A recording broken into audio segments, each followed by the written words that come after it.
Theodore. He's a tugboat and a friendly tugboat too. A friendly tugboat too. Oh, Theodore likes to do the things that friendly tugboats do. Pushing and a pulling in the great big harbor, in the great big world is so much fun. So many brand new things to discover. Waking with the sun, gotta get the job done. Oh, Theodore and Emily, Bodak, Hank and George, and the harbor master too.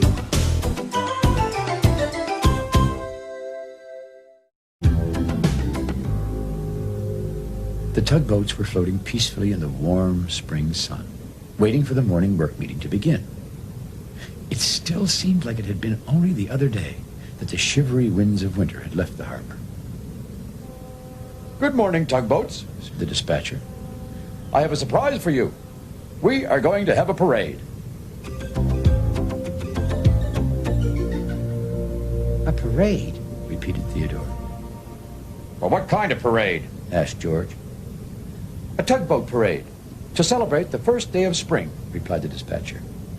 The whole harbor will be gathered to watch. I love parades, shouted Hank. He sailed in and out of the others as if he was already parading.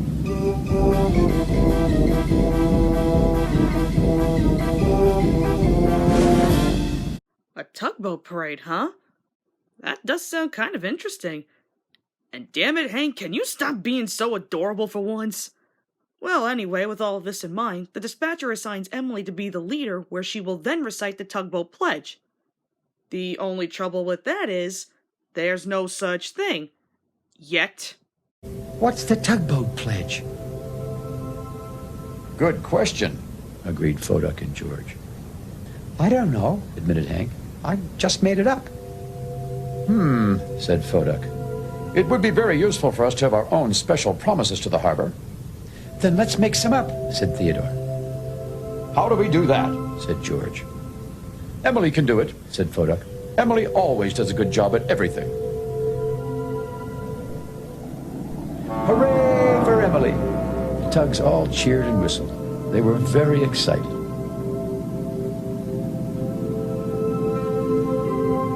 I guess I can do it, said Emily quietly.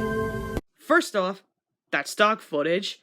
Second, yeah, sure, let's just dump everything on Emily. While I've mentioned that Emily really doesn't do anything for me personally, I do kind of sympathize with her here. Most of my friends think I can do a good job at whatever as well. But enough about me. As the others are busily preparing for the parade, Emily begins to struggle, so she turns to Theodore and Hank for some help. Hi, Emily, said Theodore. How's the tugboat pledge coming along? Asked Hank. I'm having trouble getting started, said Emily. I'm not used to speaking in front of everyone. Oh, you'll do a good job, Emily, said Theodore. You always do, added Hank. Emily could see that Theodore and Hank were very busy getting ready for the parade. She floated slowly along, trying to think of what the tugboat should promise to everyone in the harbor. Well, I guess that's strike one for Emily. Hey, it's not like this is an easy job, speaking in front of everybody. I myself don't like to do that. But anyway, Emily is still having trouble, so she then turns to George. George, she said, I'm having trouble with the tugboat pledge. You see, I've never had to speak before so many boats and ships before, and... Oh, you'll do a good job, Emily, interrupted George. You always do. Then George frowned.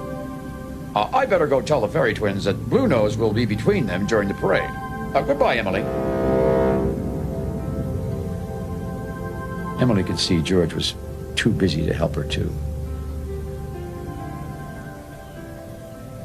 Again, she drifted along with the tide, thinking about what to say for the tugboat pledge. What should we be promising to do for everyone in the harbor?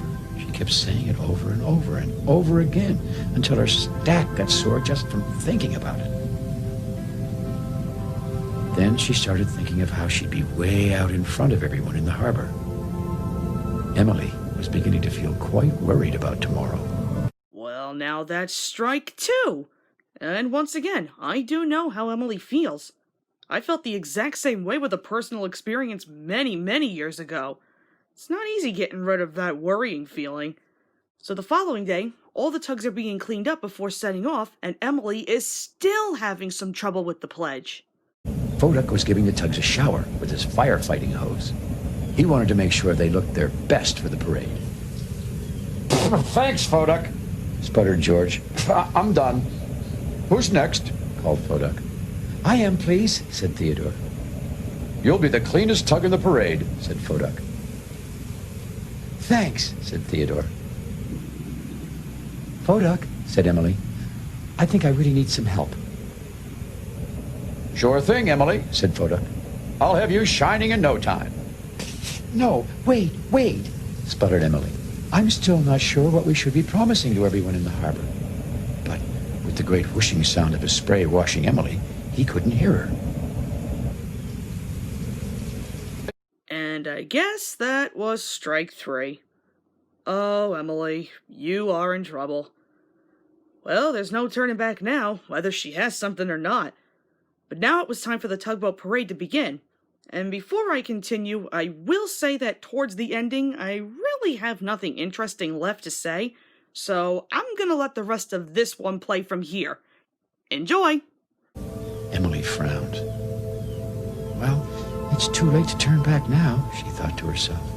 The others are all waiting for me. Emily made her most determined face and set off, leading the parade with the other tugs tooting happily behind her.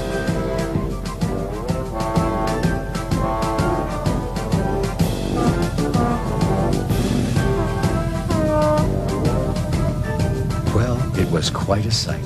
All the tugs looked so shiny in the bright sun.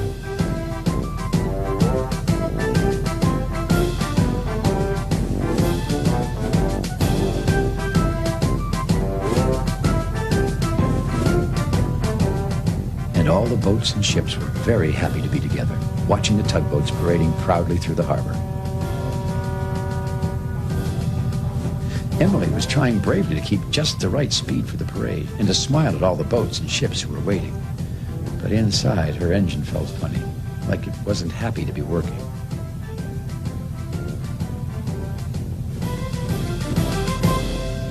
Pearl and Petra, the pilot boats, were waiting for the tugs right below Benjamin Bridge. And now, Said Pearl very seriously. we are ready to hear the tugboat pledge. Emily could feel everyone staring at her. She could hear the quiet all around.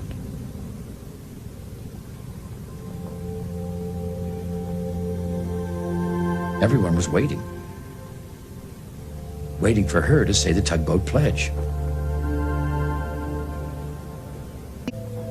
We, the tugboats of the big harbor, give our promise to...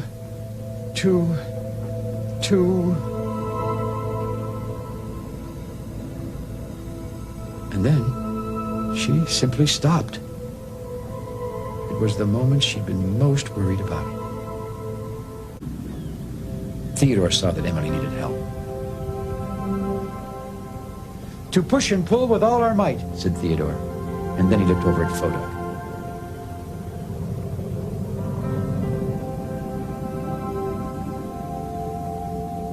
And to keep the harbor safe and clean for all ships, Added Foduck. And then he turned to look at Hank and George.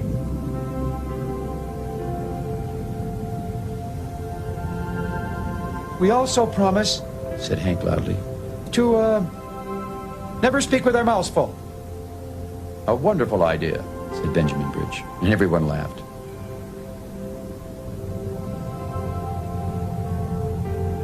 Slowly, George floated beside Emily. He looked at her before turning to the crowd. We tugboats also promise, He said loud and clear. to always ask if others need our help. Well, after listening to all the others make such wonderful promises, Emily knew exactly what to say next. And most of all, She began in a strong, clear voice. we tugboats promise to always be friends with each other and to all who enter the big harbor. Well, after hearing that, everyone in the harbor blew their whistles and tooted their horns and dinged their bells. And that Said Emily above the celebration. is the pledge that we, the tugboats of the Big Harbor, promise always to keep forever.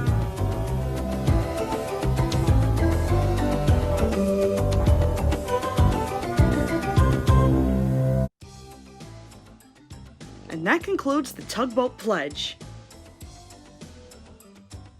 Other than this episode being relatable in some ways, it's just okay, really. Sure, it's another laid-back story, but for me, it's just there. As mentioned, I can relate to Emily due to personal experiences, but even with that, it's still not enough for me to consider her a favorite. However, I will say that this was some interesting character development for Emily, showing us that even older characters can get stage fright, and that we can always count on our friends to help us when needed. That's a pretty good lesson everyone should take into account. Visuals were pretty much the same, no big landmarks to really focus on, and who would have thought most of the intro footage came from this episode? And as for music, we had our normal Theodore music, and 2 new themes involved in the beginning and during the tugboat parade. Betcha Graham had fun making those. If any of you are a fan of this episode, that's fine, but I personally think it's just okay. Up next is Emergency.